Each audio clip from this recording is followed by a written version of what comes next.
Zenless Zone Zero. Fun maybe 10% of the time, and then the other 90% time pretty monotonous. But before we get into the review, this video is sponsored by, nah, I'm joking, but I wish. But from what I'm about to say, it's most likely never going to get a sponsor, because I will always be 100% honest when it comes to reviewing things. And this game is no different.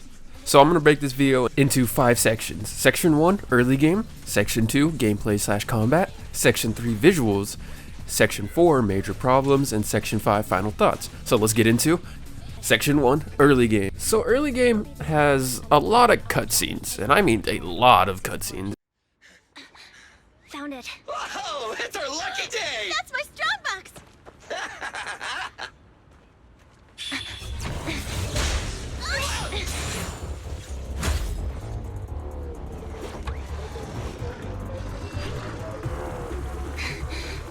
Found it.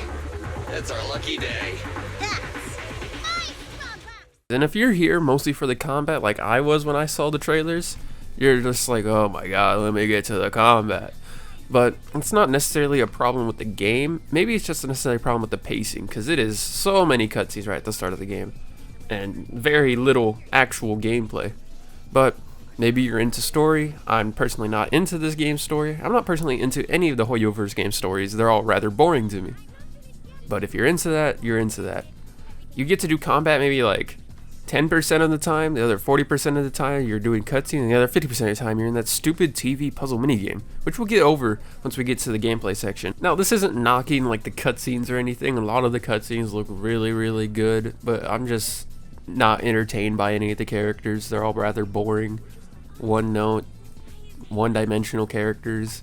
They all have like one major trait. Ambi is kind of like Tism, I guess.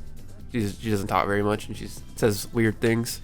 Nicole is Gold Digger, and Billy is Hyperactive Deadpool, Robot Man. And I can't tell you anything more than that. Their personalities are really boring. If you're into it, you're into it, right? But I'm not, so I'm here for the gameplay. Speaking of the gameplay, let's move on to the next section. Section 2, gameplay/combat.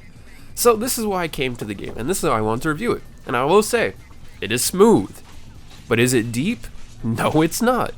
It is about as deep as the reason you can't get girls and why you play these games.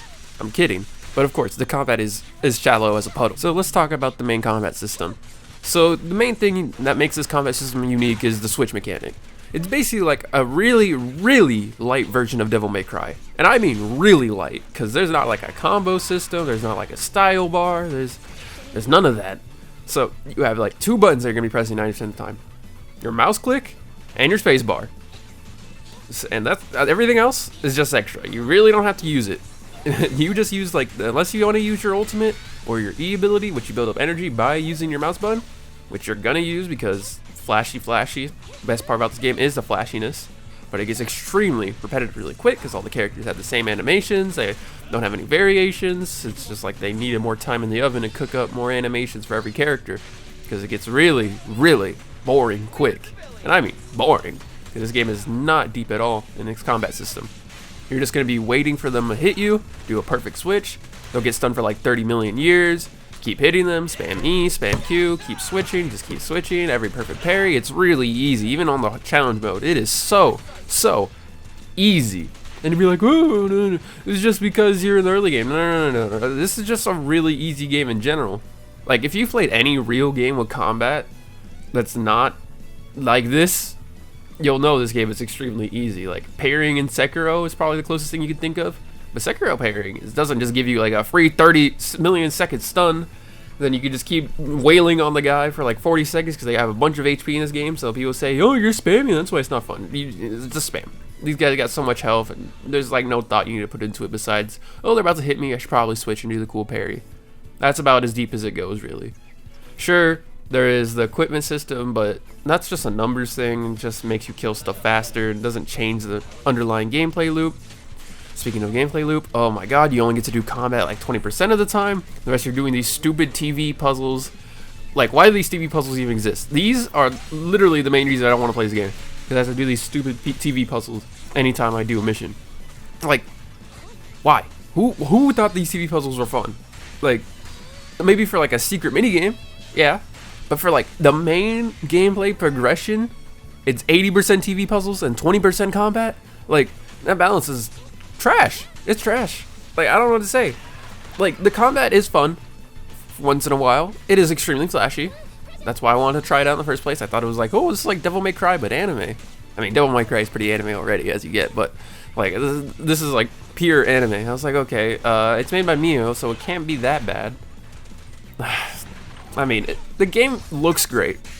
We'll talk about that in the visuals, but another disappointing problem is artificially slowing the pace by making this game go back to mobile roots, gating missions behind a battery charge, just like any other gacha game thing like Dokkan, where you can only do a certain amount of missions a day, or you have to pay.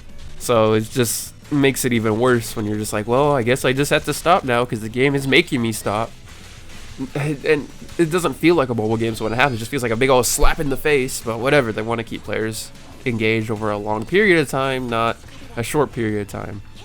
So you have to either choose using your battery charge for farming resources or mission progression, which is just wild. It just makes it feel like another predatory mobile game, which it technically is. So I'm not gonna like knock it for that. It really is pretty much a mobile game to get you to spend money. I don't know why people haven't realized this about these games like Genshin or Star Rail. I mean, if you have fun, but like these games just want your money. It's very obvious.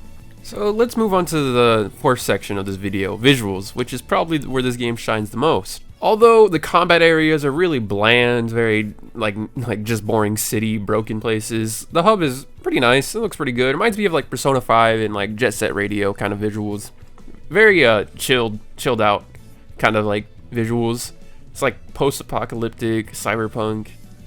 It's not like anything crazy, right? But it's just like different. It's very different than the other games. It's very like chilled out, cyberpunky. It's chill. Visuals are great. From the animations on the ult are great. They look like amazing. This game's visuals are the best part of it, by far. You will never get bored looking at the game, but you will get bored playing the game. So, yeah, it's all great. But you know, as soon as you have to leave, you got to go do these stupid TV mini games that kill all enjoyment. So let's get to the last section. Final thoughts. Clearly, this game is gonna do great. We hit the Hoyoverse fanboys or the mihoyo fanboys or fangirls will play this game no matter what, even if it sucked. They will simp over a new character and then continue the cycle, throw money. It's nothing new. But this game, if they wanted to make this game better, they would have to do a complete overhaul of the system. Well, the combat system and the TV system, adding combos, maybe a style meter, something to make the combat a little more deep, because it's, as of right now, so I'm already bored of the combat. Not because it's not fun to look at, but it's just not very interesting to play. And of course, this is an opinion, and it's whether you agree with it or not. I usually do not care, but I will always do 100% honest reviews, and as of right now, I think this game is probably a 6.5 or a 7. It's above average, but I don't think it's gonna keep me playing long term. Just very not interesting. The lack of depth from the combat system, and that's kind of the main thing that keeps me when I'm playing games like Elden Ring. I love going back to play Elden Ring or Little Souls games because the combat's fun, challenging, hard, and all the equipment and all the choices. This game really doesn't have any of those. So yeah, like and subscribe. Zay Zools and Zay Zets.